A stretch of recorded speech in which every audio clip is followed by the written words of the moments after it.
Hello, everyone, and welcome to This Week in Hospitality Marketing live show number 321. I'm your host and your only host today as we keep with our current theme of our show, which is one topic, 1 hour.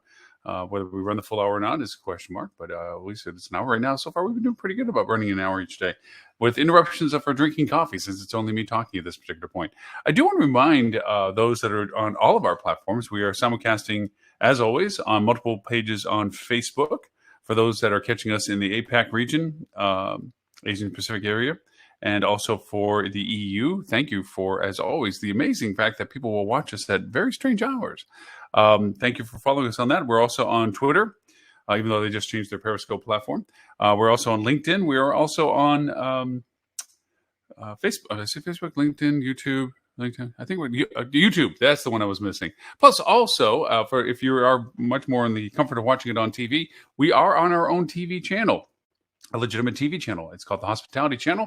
You can find it on Roku, Apple TV, Amazon Prime, and what am I missing? Google Play.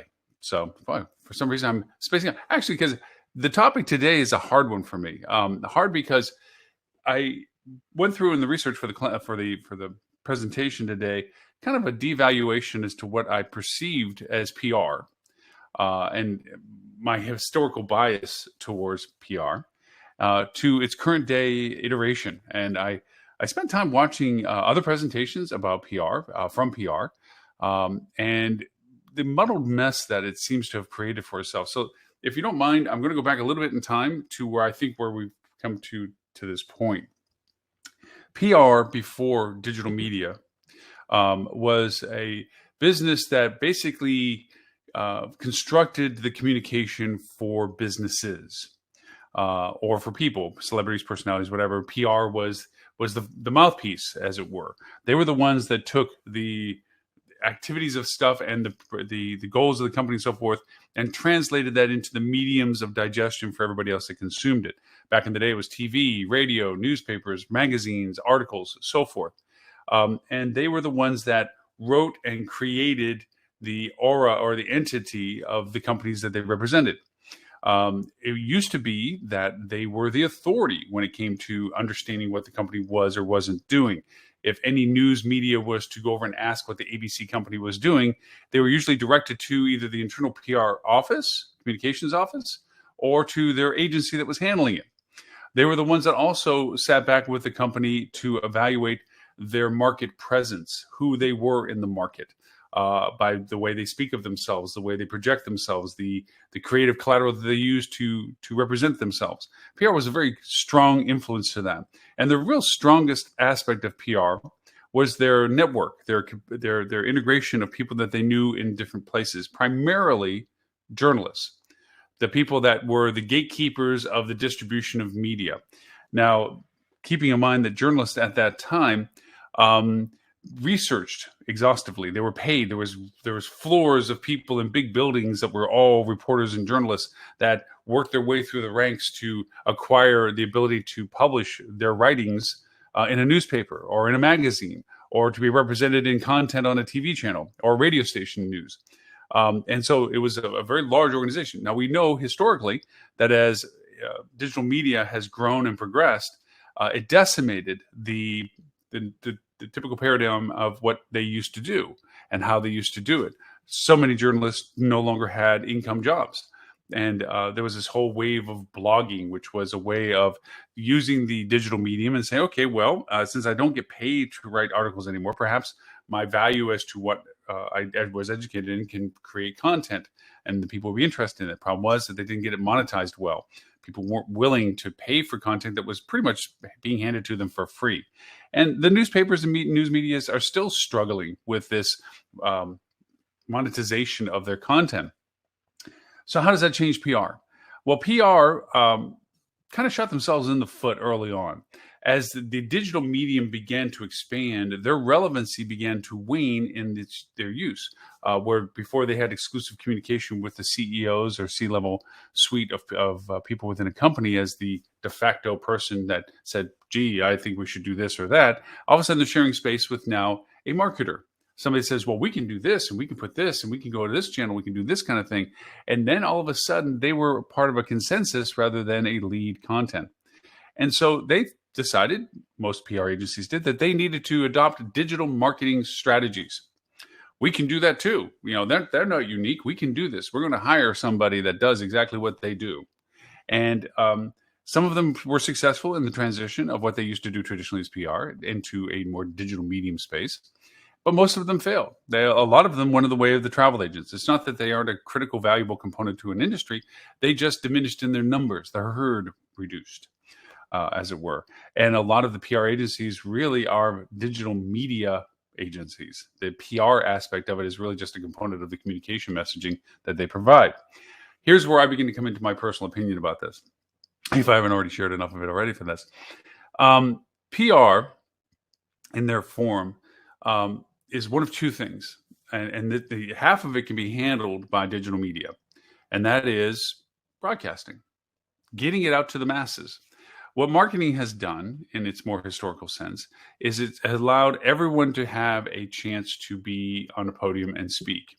How well they do that determines their success in the virility of their content, how much it's shared, and how much people are interested in watching it. Like this show as an example, okay? That's easy to do, even from a PR point of view. Going from a historical PR point of view, you used to have what the company decided was the message, crafted by the PR agency as to the modality of doing that, verbiage, wordage, so forth. And it was in a particular structure.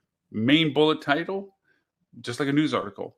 First strongest point, then subsequently descending value of points down to general conversation about it. That was a news article content writing style. It still is.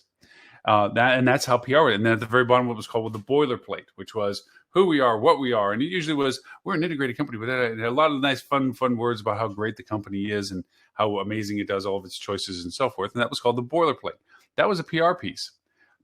Amazingly, a lot of places still rely on the fact that they can do that. That here's my PR announcement. We're building a new hotel right here. And they do a PR release.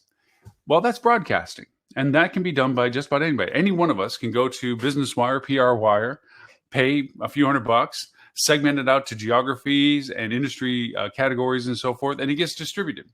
And it gets distributed in sources that the people that we want to have discover it find it. They monitor these things. They look for their content. Think of it in terms of most of the media as being places that have the need to always have content available. News agencies, to TV, online media, people that are reporting things persistently, they need persistent content. So they're always out and searching. And there is a criteria for truth, honesty, and accuracy in those processes. But it used to be that relationships were founded. PR agencies, their success in comparison to each other was based on their ability to network. Excuse me while I drink coffee. And that networking was about, truly and honestly, the fact that if they picked up the phone and called somebody, that the other somebody on the end of the line would pick it up. That's the part that's not easily replaced. That's the part that is difficult because not everybody has those relationships. Those relationships were based over persistency of good content, good communication, sometimes gift baskets, the ability to get them to get some tchotchkes, some fam trips. Remember those fam trips? And to get in good graces with people that were the portal point for media, that they get their messaging out. The reality of it is that today, journalists don't have the time. They don't have the time to build relationships. They don't have the time to develop the collaborations with people. So where does that go for a PR agency? And how are we talking about this in digital PR?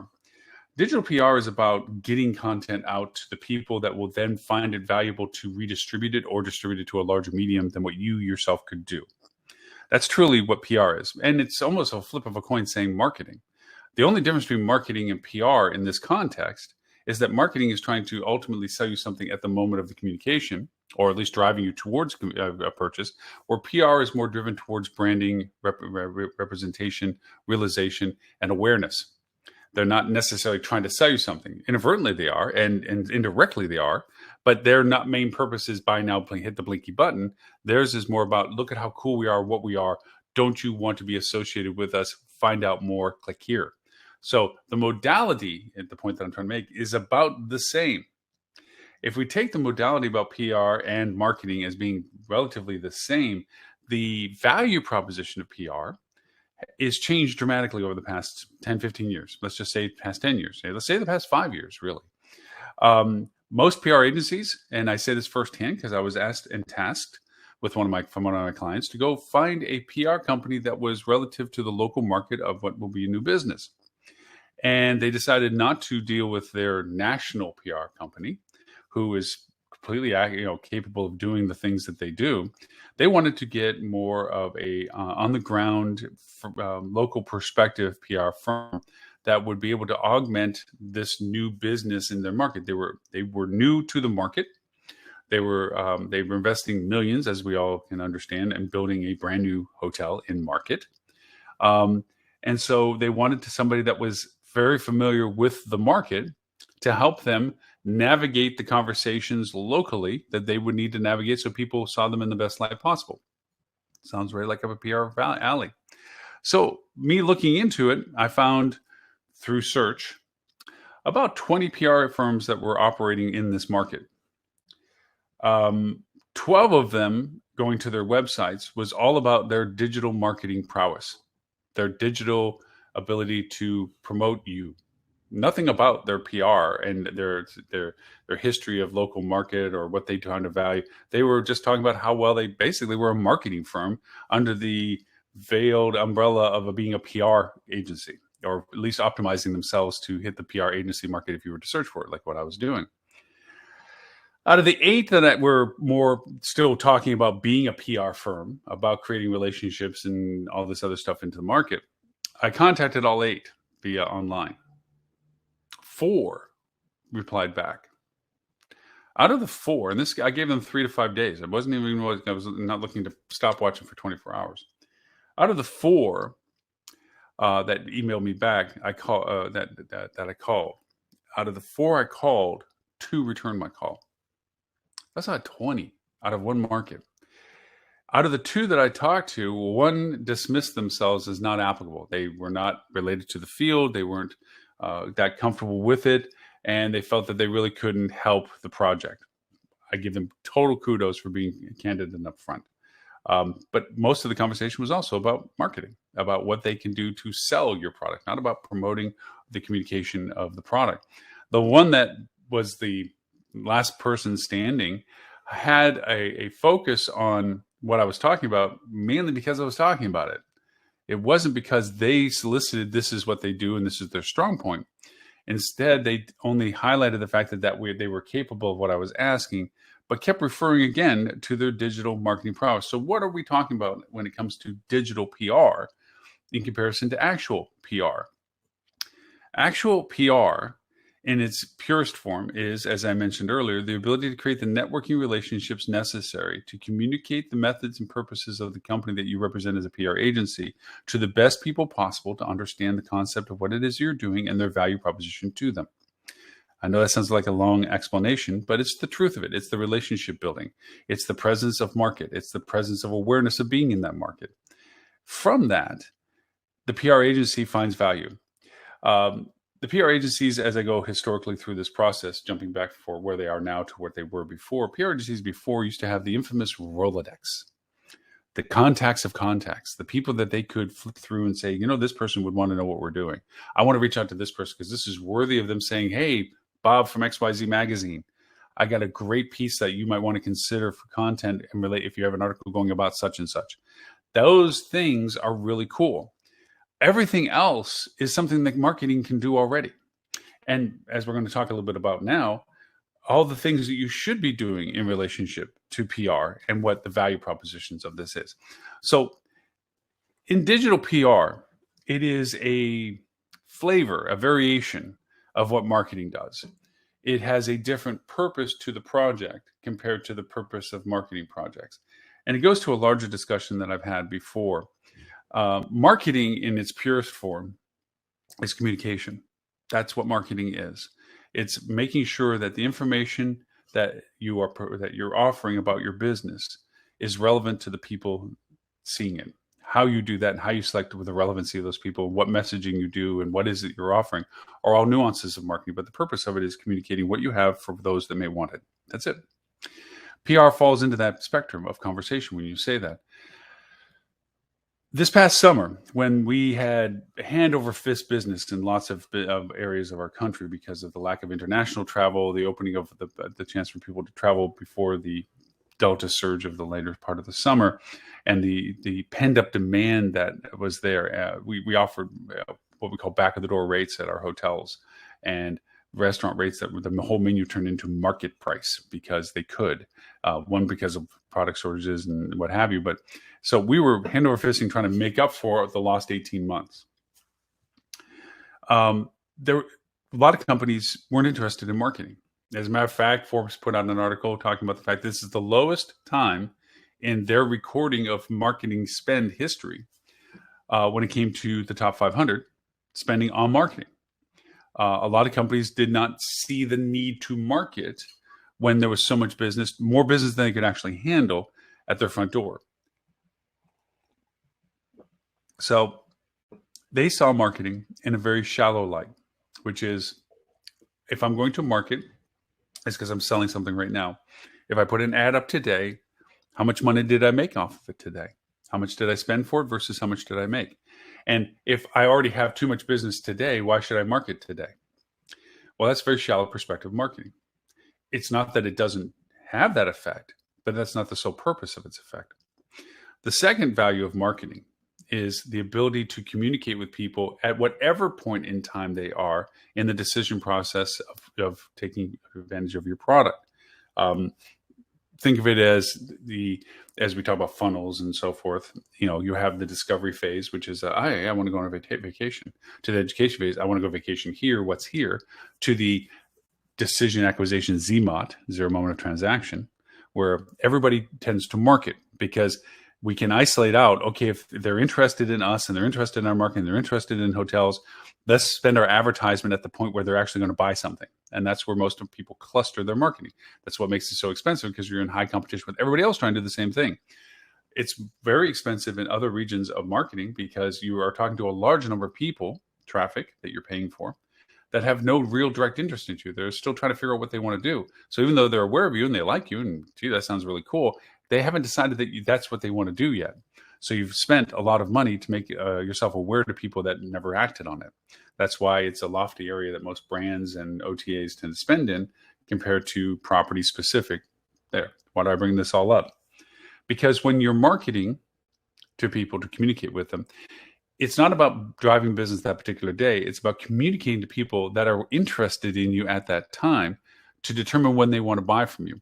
I've often had very lively discussions with ownership groups where they don't want to market during their peak season. Why do we? Peak season, we're busy. We're sold out. There's nothing to sell. You're right. There's nothing right now to sell. But while you're in high demand, belle of the ball is what I like to say, there's a lot of people interested in you. Take advantage of that interest by letting them know who you are, where you are. And they're like, wow, that's great. Oh man, there's no chances for me to be there. But you're offering them things in the future when you need their business at a time when you're most interesting to be listened to. Because as we all know, the winter doldrums or fall doldrums, or wherever your down season is, you wish you had the audiences interested, the demand. As we often say in our industry, you can't create demand. I have arguments against that. But in general circumstances, you're about sharing the demand that's available. And your market share represents that. And your ability to steal competitive business is a measurement of that. So from this time where you're popular, develop your audiences, develop your CRM, your database that's yours, first person information, so that when you are no longer the peak season, you have somebody to talk to in the hopes that there are people there. Let me give you a case and example, and one that I use quite regularly in my speaking engagements. I did a wonderful presentation. Not my presentation was wonderful, but it was a fun presentation in Vancouver to a hotel ownership group, and where I was touting the values of e-commerce back when we used to call it e-commerce. And we had a very rustic looking gentleman, grizzled beard. It looked like Grizzly Adams for those old enough to remember that. Barrel chested, big guy. And I'm pretty big, so I was like, oh, wow, okay. He comes up to me after and says, Loren, that was great. That's cool stuff. But he says, not going to help me. And I'm like, oh, okay. Well, thanks for the compliment, but why? It says, well, I have hotels up in Yellowknife. And at the time, fracking or the oil reserve, there was the big thing. He says 6 months out of the year, I could pitch a tent behind the hotel and I could still sell it at rack rate. I said, I don't have enough rooms for the demand. All the oilers, everybody up there, it's booming. 6 months. Don't have enough space. The other 6 months, could shoot a cannon down the hallway, not hit anybody, metaphorically. And he says, so all this marketing stuff, not going to do me any good, because when I'm busy, I'm busy. When I'm not, I'm not. I'm like, oh, okay. Well, listen, hey, thanks for listening. Thanks a lot. And as he's walking away, he says, hey, look, if you want to, anytime, if you want to come up, do you like hunting or fishing? You can get, I can, if you want to come up hunt, there's 16-point bucks that are up here and, 24-pound bass. And I paused for a moment and says, can I do that during the 6 months whenever you're not busy? He says, yeah, about 3 months of it before it freezes up. Turns out a lot of Japanese businessmen love making the very arduous trip, flight, bus, flight, seaplane, bus, whatever, to get to this place for the 3 months that they could fish and hunt and be off the grid and do that kind of stuff. And now he's only not busy 3 months out of the year. So the idea that communicating at a time where you can share with the people because you have the audience is a critical component to what we're talking about with the marketing / PR. Now we're to the third piece of marketing, which is your brand awareness, your product, who you are. What does this mean to you when you are putting out your content to all these channels? For those that have been in the industry long enough now, and the marketing side in particular, there's been this amazing transition from little of nothing to everything, and anybody wants to be able to do it. I remember when the internet aspect of our industry was in its nascent level, 2001. I was rocking the world by just simply putting inventory online, where people could buy it online. It was still a novelty. That year, total contribution of digital in its entirety was around 3% to the industry. Then it went to 7%. And then it started getting noticed at 14%. People started realizing this was a growing aspect of how to do business in hospitality. At this time, PR agencies were still the dominant voice for marketing and communication. They decided what was to be said and how it was to be said. And their lack of familiarity of what the marketing medium meant, or the digital medium meant that we were transitioning traditional PR pieces and trying to put them in digital medium. And PR pieces, the way I described them earlier, with headline, strongest point, subsequent second strongest point, down to the lowest points in general conversation, is not a way we consume digital media. It's not a way we create digital media ads.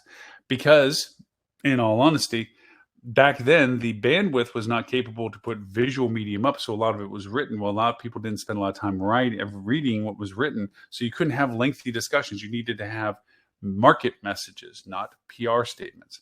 Because the third aspect of marketing, the branding and communication, is not about trying to sell people things.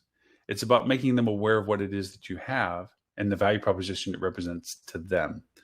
And PR, as I mentioned, when they try to transition, when they realized they lost a lot of their ground to digital marketing, it was the belle of the ball in that way. And they tried to scramble and become that. They shot themselves in the foot because they abandoned their value proposition. They also held on to very antiquated perspectives.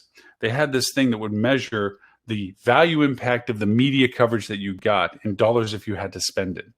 And it was always so artificially blown up and so unrealistic. Oh, well, this media coverage that we got you, had you had to spend this of 4 minutes on Fox News and 3 minutes on ABC and so forth, would have been $250,000. Sure, in ad spend, if you were to buy a 30-second or 60-second or 90-second ad, you're absolutely right in some circumstance. But the value of it wasn't measured by that. That was a bad metric. That metric was really about the cost of exposure, not the value of it, which is where they went off to the left in the wrong way.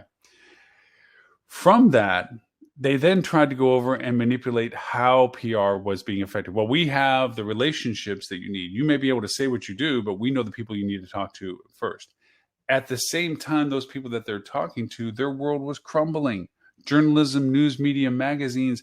Remember when you used to pull the magazine out of the back of the airplane seat while you're flying?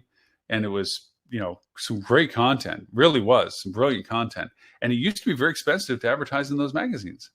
I remember to this day advertising for hotels in Florida in those magazines for the flights coming to Florida. And it was a deal to get it for $5,000 or less. And this was 20 years ago. So now I could talk to the very same people while they're on their phone on the plane by simply targeting those audiences as a flyer. So the value of what their communication was changing to the people that were also changing as to who was doing it. And now we're left with pure marketing. So going back to my analogy, or not analogy, but practicality of PR for the company that I'm looking with in this market, the PR agencies quickly went from agreeing to what we would like to have done to trying to sell what they could do by marketing. They don't need a marketer. I'm the marketer. So of course I'm looking at, we always put the critical eye, like, well, wait a minute, you're asking to do what I'm already doing. We're asking you to do what I wasn't going to do, which was PR. So you're already stepping outside your sandbox here. Collaboration necessary, coordination necessary, communication necessary, acquisition of margins as to what you're doing versus the other. No, you're not going to handle paid advertisement media because we're already doing that. You can influence it. You can certainly contribute to it, but you're not going to be running it.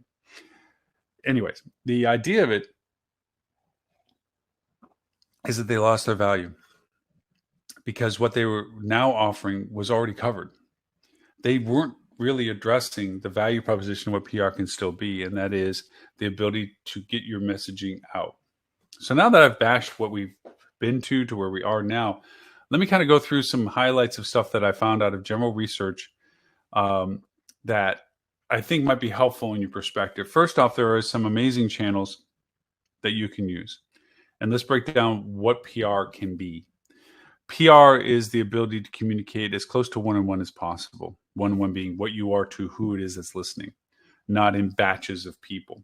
Some of the value propositions that are now available to us is the ability to segment and segregate our messaging to the people that we find to be most relevant to that which is interested. Going back to an old analogy, it was always said, 50% of my marketing is really doing great. I just don't know which 50% it is. Well, that statement isn't true anymore because now we have the ability to go over and decide how we market, to whom we market, for what we market, and can measure the success of those decisions in real time.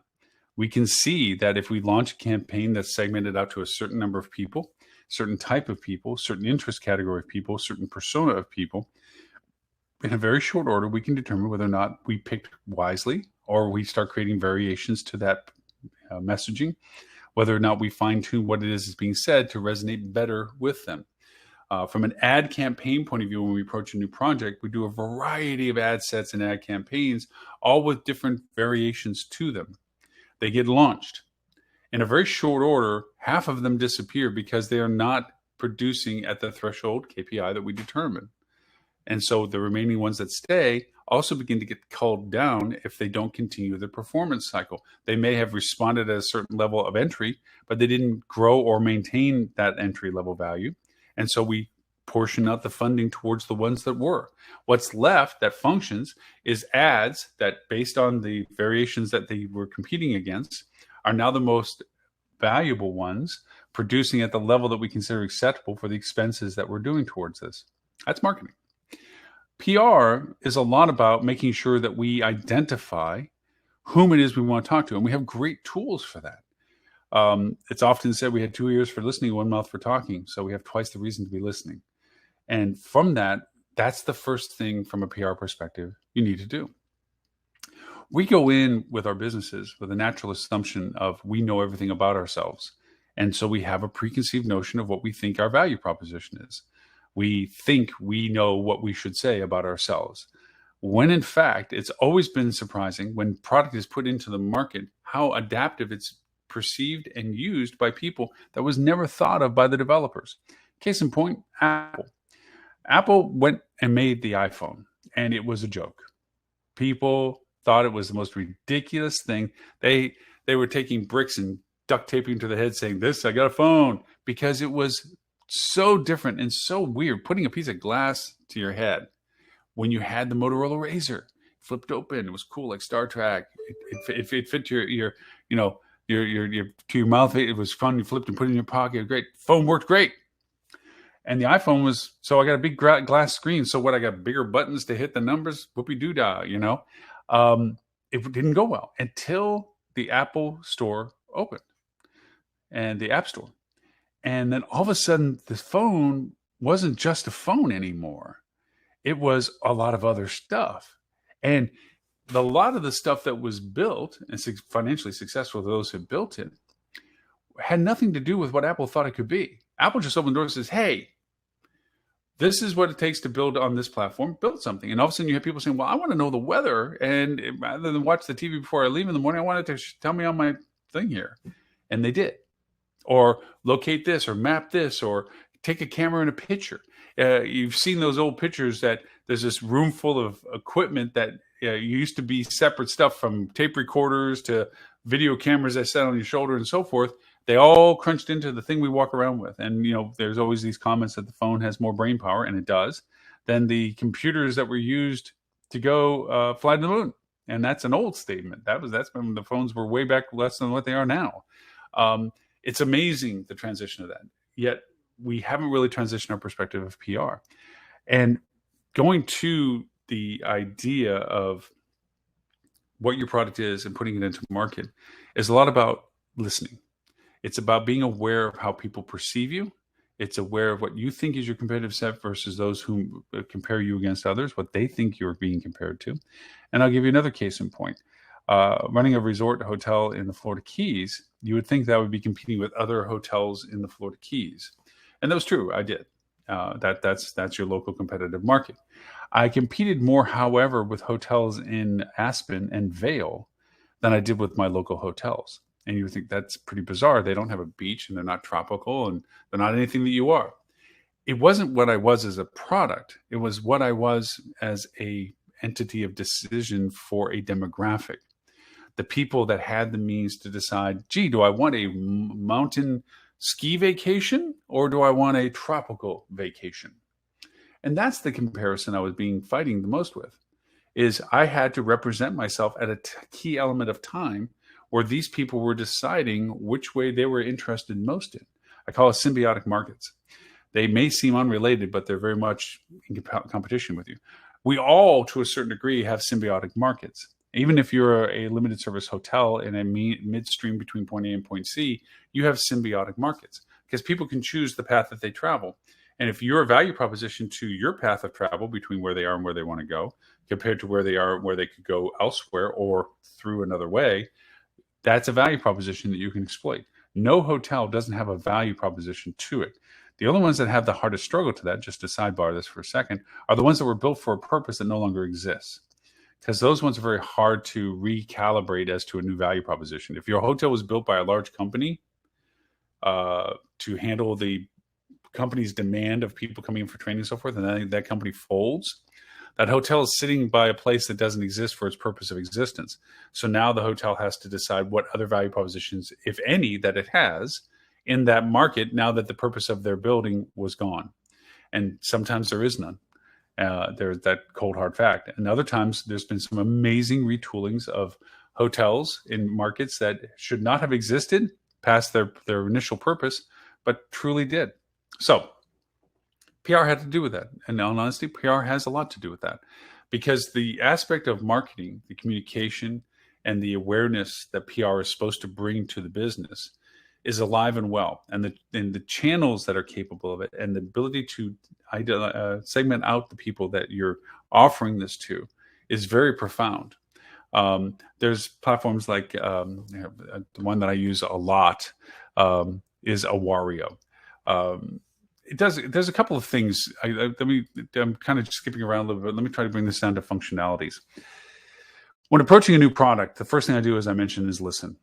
I listen to the client to determine what it is they think that they want, what they're offering and their product. I try to become very fluent in knowing exactly all the things that they are. How do they consider themselves in the community? Are they an active participant in the community, or are they an island unto themselves because they don't want to be involved with the local restaurants or the local other businesses? They are themselves. And for that reason, they don't have a need to reach out or thinking that they have a value proposition to do so. Then I look at the people that they're competing with in their market. And there's some amazing tools to do this with. There's iSpionage, there's SpyFu. You can learn what your competition is targeting themselves as, what they're spending on this ad campaigns, what they're doing well. You can monitor their social with Social Insider to see what their audience size is, their engagement, what types of engagement, if photos, videos, what their best posts are. There's ways to listen. When I say listen, meaning monitor your competitors and see what it is that you're up against or soon to be up against once you open. And if you're already currently open, what they're doing better than you. There's the traditional in-house program called SWOT analysis: strengths, weaknesses, opportunities, and threats. And this is something that a lot of IHG has done for decades. Is an evaluation that all hotels do to evaluate themselves within their comp set. The unfortunate part of it is that a lot of companies have translated or bastardized the term comp set into their own financial means. I often find a lot of companies, they create, Smith Travel Reports, Star Reports, that they do comp sets that make them look better than what they truly are because of whom they compare themselves against. And they do this for financial reasons, for ownerships or for entities that they answer to that want to see positive numbers. They don't want to see bad numbers. Then they create other ghost sets of people that they feel like they're competing against so they can evaluate whether their performance is being measured correctly to the actual hotels they're competing against. And as I pointed out earlier, this is not the only people you're competing with. So from that, you then begin from your listening process, you begin to evaluate via like a SWOT. What do they do well and can I adopt it to me? Is it applicable to my product as well? What did they do poorly that I do possibly well so I can exploit their weakness? That comes from the listening process. Then you have the process of, so that's your competitors. Then you have the process of listening to your audience. I use things like TrendsMap, Awario, where I'm listening to what's being said in the market. You follow the people that take the time to share content. You can refer to them as influencers. You can refer to them as just outspoken people using social media platforms that like to share their opinion. But listening to them gives you a sense of whom it is that's going to influence your business by their opinion of you. Plus also, do they represent anybody other than their own opinion? What is their audience size? Who's following them? What is the consistency of their conversations, their frequency? What is the frequency of the engagement of their posts? I mean, do they post something and it may seem relevant to you, but very few people engage with it? So there's a measuring of those metrics of, okay, how much audience? How often do they engage? What do they talk about? What's the sentiment of it? Positive, negative, neutral? Are they a critic of things or are they a proponent of things? There's a preference that people tend to write under their avatar, their digital avatar of how they represent themselves tends to keep a singular theme. Very few times do you see somebody all flowery and happy most of the time and then bipolar negative from the next moment and then back to hour flapping an hour. The idea is that usually people keep a consistency to how they represent themselves. So there's positives and there's negatives. There's critics and there's proponents. There's advocates and critics again. So listening to your audience is the next stage past evaluating your comp set. From all of those things, you need to create who it is that you think is your audience, from who you've been listening to, who you need to maybe communicate with that represents most of those audiences that you think you're going to be wanting, and how best does that compare to your competitors, how they engage with them or don't engage with them, as to what it is that you're talking to them and for them about. This is PR. This is digital PR. There are plenty of entities and outlets that have a news medium to them, and they go still through the process of validation, verification, authentication of their content. They just don't slap out opinions with not the research to back it up. They don't say, well, Loren said this, when there's no reference to Loren having said that. They just use my name in vain in the statement. There's a lot of agencies that do that. There's a lot of entities, media entities that do this. Every location in the country has a news media coverage. It may not be based in their city, but they're covered by somebody. And do they have an influence on the market? Do they have an influence on people business-wise in that market? These are things that you need to begin to define. Who are these entities? And then more importantly, who are they within that organization that would be most applicable to reach out to? Find them on the media platforms, the Twitters, the Facebooks, and so forth. Follow them. Engage them. in the sense of liking or contributing to a statement that somebody made or commenting with them. It develops familiarity with them. In this age, as I mentioned before, journalism back in the day was about relationship building and collaboration, and it was a long haul, the Rolodex, as I referred to it, remember? Well, journalists don't have time now. They have an overwhelming amount of mediums in which they can pull and draw data from. Their mission is to cull out the non-defined, opinionated, not validated, not factual content relevant to what it is that they produce that is their bread and butter focus. There are travel editors, and then there are people that talk about travel. There's a difference.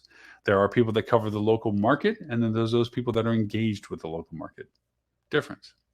There are ways to go over and decide who your hot list is of people that you want to keep aware of in your market that either influence people or are influencers themselves by their very nature of content. And there is a difference. Because if somebody represents a business entity, if Loren works for the local TV channel, I'm an entity that you want to keep collaboration with because of my position. Should I no longer be in that position, I'm no longer an entity that you have to be concerned with unless I, Loren, had a private or separate social following that was in parallel to my professional following that I still had an influence with should I no longer be in my position. At that point, I'm a different person. Because there's the professional me, and then there's the personal me. And is the personal me really interested in your restaurant or hotel, or is it just the professional me that covers the local businesses? These are things you make as a list. This is a part of your discovery and marketing / PR, digital PR presence. There are discerning values to those people when you begin to break them down. And one of them is, do they allow following or no following of your links? Do they just take your content and use it and don't give you a reciprocated link back to you? Because there's a function to PR that exists right now, and that is linking. It's a critical component to how your search engines, Google being the biggest and the best, and not the best, biggest entity to this, links and reciprocated links and content shared, and those, they create what's called authority for you. The more places sharing your content and linking back to you that they shared your content, Google says, wow, your content must be really good about whatever it is you're talking about. Your authority is going up, which means your presence on the search engines organically goes up. We've talked about this on the show many times where organic doesn't have the value it used to have because there's so much of the stuff above it, mainly Google stuff, maps and answer boxes and everything else, and then paid before they get to organic. But people have also become educated in this process to know they want to get to some point where the content isn't being fed them, but rather the results of what they were looking for. And people seek out the high level organic result content because the answer boxes are helpful if the question is related closely to what they're asking. But sometimes they're in a discovery or education phase that they just want the most relevant organic result to do their own viewing, their own awareness by seeing what it is you're offering based on what they're searching for. So as much as we poo-poo on the organics dead and buried, it's, on a mobile phone, it's scrolled down to the third level. Okay. You scroll. Now we got organic. Okay. The idea is that it's still, for those that are looking for things, a means of knowing that that's where they should look to understand and have a broader perspective of things. If they're looking for quick answers, the answer box crushes it. It's dominating. 64% of all searches don't even go to a website right now. They don't get past the answer box. You have the map. You have, if it's looking for a hotel, your map with rates and locations so they can be immediately compared to your comp set without even knowing the difference between your product and theirs. Then you have also meta search. You also have all the paid positions where people, brands, OTAs, everybody else is saying, come click here for what it is you're looking for this place compared to going actually to the place itself, because they probably don't do a very job of representing themselves, but we represent you and they offer these value propositions and so forth. So this is all a part of how you communicate. So going through the process again, you're coming into a market. The first thing you want to do is evaluate in the market what's there, your competitive set. Listen to what they're doing. Watch what they're doing, SWOT analysis of them, and look at their social presence, the number of people following, their engagement levels, what have you, their successful posts and so forth. Look for their strengths and weaknesses. From that, then you're going to go over and look at the audiences that you're looking to target, who they are, what they're interested in, how they're engaging with the stuff that they're interested in potentially. And then you're going to expand that to those people that influence those people or engage those people, where they find resources for those people, the news mediums, the influencers in the market, and who those people are and their value proposition as to followings and numbers and so forth. You can also do comparisons as to how much is being spent by people that are trying to force themselves into the presence and front of mind of people by platforms like iSpy and SpyFu and iSpionage and so forth, that will show you the relative value of what they're spending for the marketing presence that they have. There's things like Trends Map that allows you to see what's being said by hashtags and amps as to, in your market, what is the trending stuff. Now, this is where we start going this way with our PR discussion, because keeping it to hospitality, virility of trend is not a function component of hospitality PR or marketing. You don't tend to follow trend as much as other businesses being primarily retail or service driven outside of hospitality, where small business services for different things that might be at certain moments higher in value than others. And retail is still the one that comes to mind most for me. Those trend followings of, oh, that's the favorite color right now, or, oh, that's the favorite fabric right now, or, oh, that's a thing right now where people want to do hydrated skin thing or something, and following those trends and following who's on those and when they're most applicable and what they're saying and copycatting that is a thing. That's a big thing. That's a huge business. But that's not what hospitality tends to do. That being said, there are trends, we call them business cycles, where our interest in us and our market go up and down according to certain demands. And so those trends are applicable because as the years go by, and I defy anybody to tell me differently, the way we find things, the verbiage and the terms, the methodologies, the references change. I mean, nobody says boogie anymore. Go figure. Or groovy. Used to be, that was, everything was groovy, man. It was a statement. Or gag me with a spoon. Why don't you? There's these colloquialisms that go through generational stuff. They would have been terms used in advertising copy, PR copy, general dialogue, and if they had the tools back then, searchabilities. They don't exist anymore. But we also hear new terms now.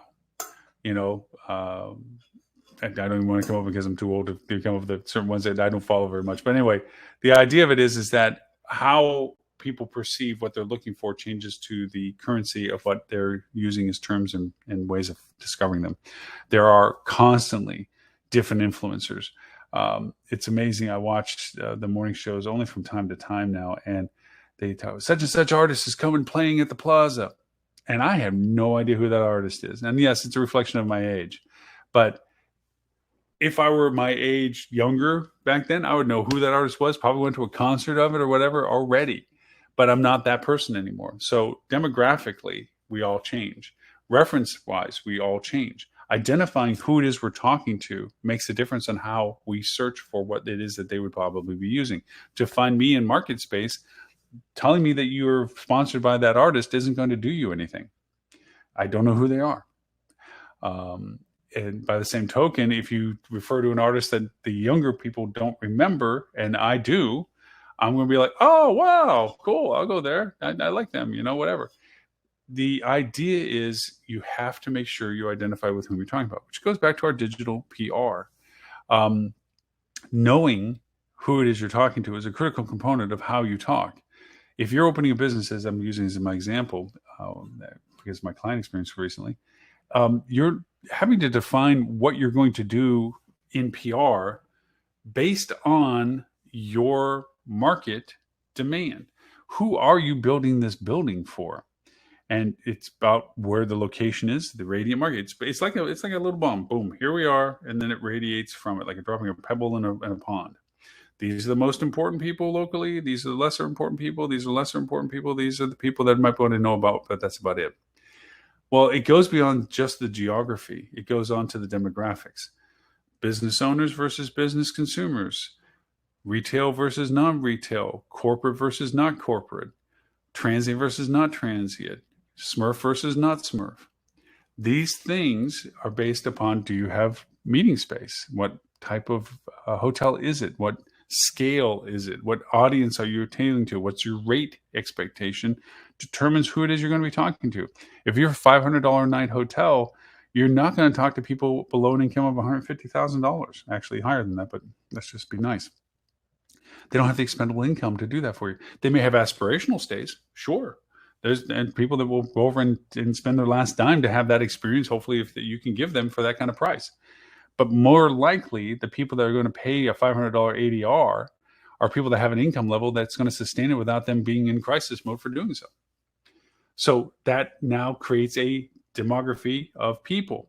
Now break it down into other aspects. Are you offering things related to family travel, or is this more of an adult-driven experience? Okay. Doesn't change their age category, but it does change their family status as to whether they have kids. And that then from that segmentation, if it is an age category, what age would they be? You can't have a 30-year-old son if you're only 21 to 25 years old. You're probably at best going to have a infant and toddler, or possibly a 3 to 5-year-old.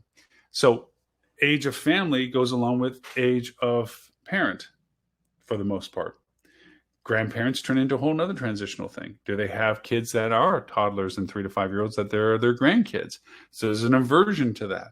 And then now we're only talking about 3 filtering capabilities: age, geography, and demographic. Income. So, family. And then you add income. Do they have the means to afford to bring themselves and their family, if that's what you're offering? Because now you're talking about 2 rooms.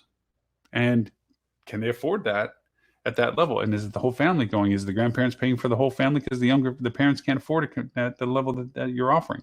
These are all things that create these personas. Personas are a key element of PR because it defines who it is you're trying to reach and talk to in your exposure of communication of what you are as a product. And that determines the medium channels, because certain people use certain mediums to get their news. We know tremendously that the younger you are, the more likely you rely upon digital mediums for news. The unfortunate part is sometimes too many people rely on social medium, which is unsupported documentation of news. That's more opinionated. And social media, as just recently in the news, where it was showing what Instagram did to young girls, unfortunately, in the influence of their perspective of life. It influences because it creates a bubble of related content. They're out to serve what you're interested in on their platform. The more you're interested in polka dot dresses, the more polka dot dress postings are going to show up in your newsfeed, because they think because you act and react to them, and your friends that follow them react and act towards them, that this content feeds what you're interested in. So it creates an echo bubble. The content around you, you believe everybody else is seeing, and you believe that your opinion of polka dot dresses is an equally shared excitement, and that everybody must love this stuff, when in fact it's only because it's been fed to you at a certain level. PR has to be sensitive to those things. You can't introduce that the world is round to somebody that truly believes it's flat. And amazingly, there's enough dumb people out there that think it is. It just is too radical for them to understand. And they immediately refute whatever it is you're saying just because they find one thing that they don't like. We're dealing in a world of absolutes right now. Used to be we could disagree on one thing but still be fine talking about the rest of it. Let's not talk about the weather because we disagree about the weather. Let's not talk about politics. Now it's like, if you don't agree with me about everything, we're not friends on anything. That's terrible. We've created this polarity. Why I bring this up? Not to politicize our conversation today, but to point out the fact that PR has to be sensitive to this. How do you communicate with these people? How do you go over and make sure that your information is provided? There's semantics to all of this.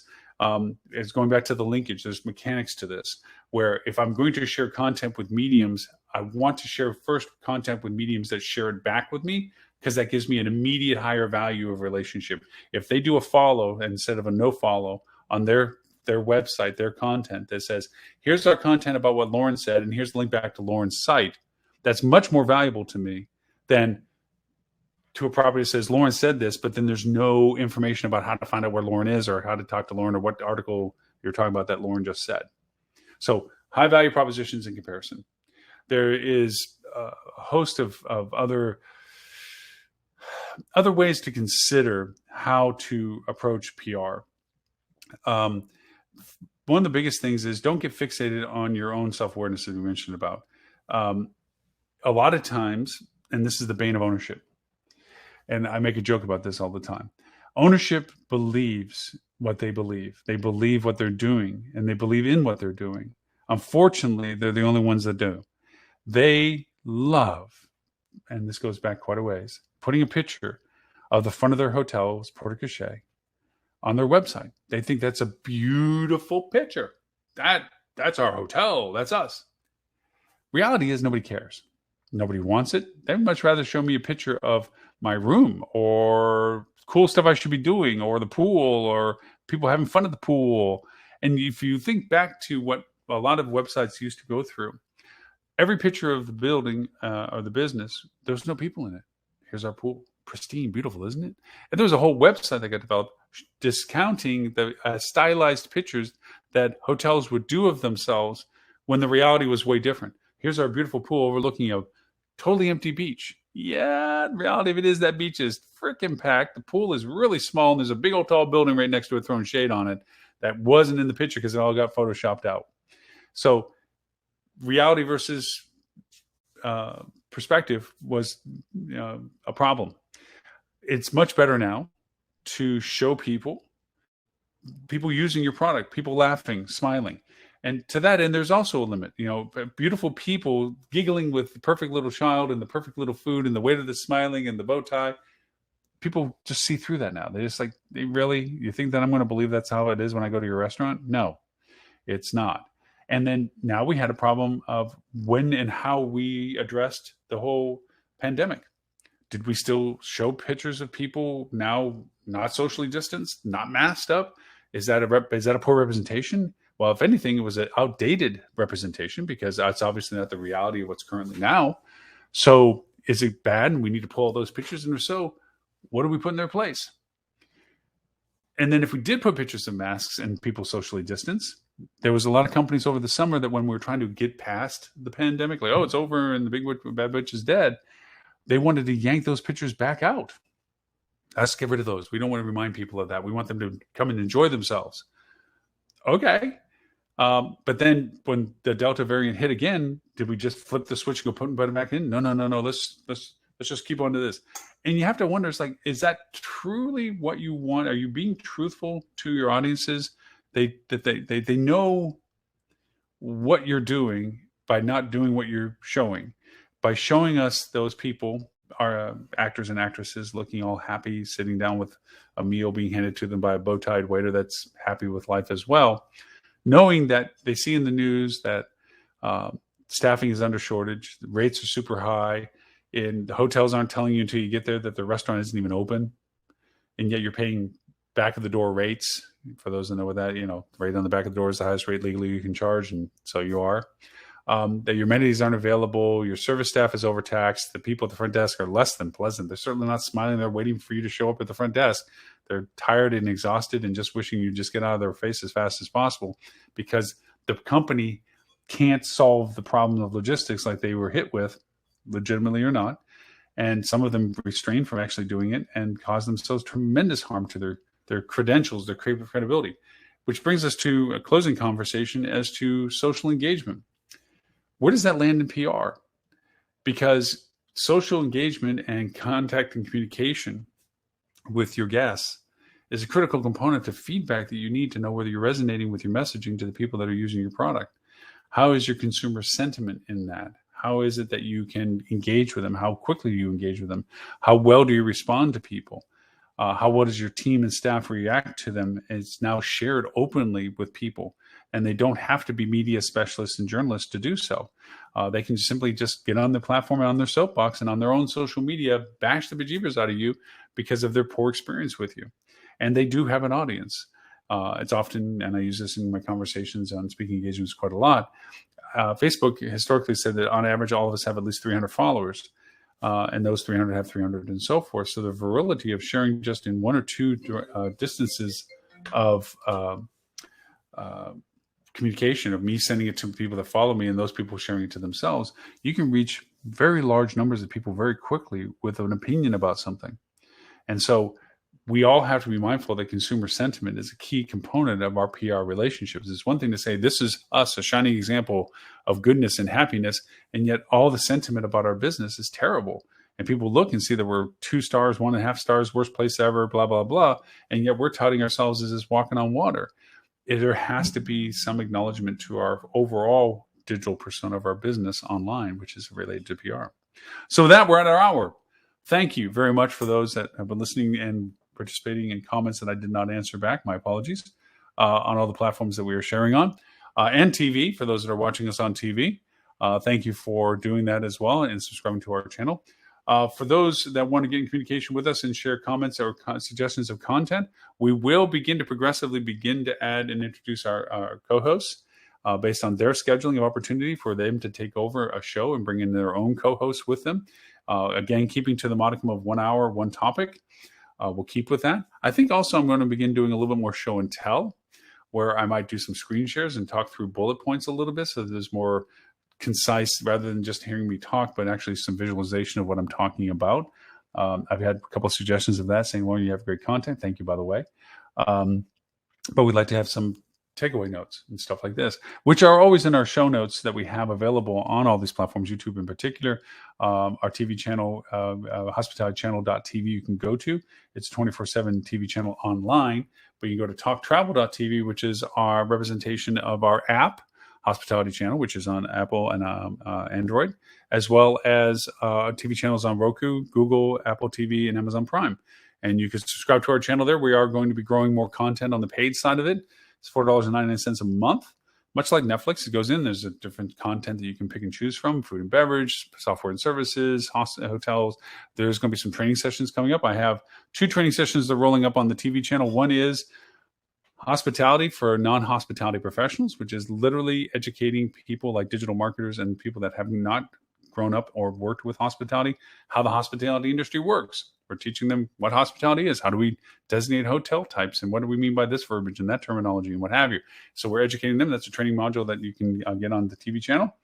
Also, too, is a training module in relationship to marketing strategy, kind of what we've been doing for the live show these past few weeks about talking about dynamic budgeting, how to create budgets, how to create marketing plans, how to create flow-throughs and workflows and funnels and all this other cool stuff. So you'll see more training channels go into the TV channel as well. And plus, you can always buy and subscribe to them as well at the hospitalitymarketing.club. That is our closed channel for people that subscribe to that channel. They can go over and get these as a part of their membership, monthly membership for that. So with that, please send me any comments, suggestions, or insights at Loren@hospitalitydigitalmarketing.com. And until next Friday for show number 322, this is Loren Gray. Thank you for the privilege of your time, and I look forward to talking to you